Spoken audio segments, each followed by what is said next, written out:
സ്വന്തമാക്കും.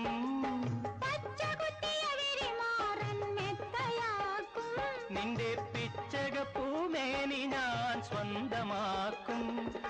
ചിന്തൂര പൊട്ടു തൊട്ടു ചിങ്കാരപ്പാട്ടു കേട്ടു, ചിന്തൂര പൊട്ടു തൊട്ടു ചിങ്കാരപ്പാട്ടു കേട്ടു, കല്യാണ പന്തലിൽ കണ്ടോട്ടെ നമ്മെ എല്ലാരും എല്ലാരും കണ്ടോട്ടെ.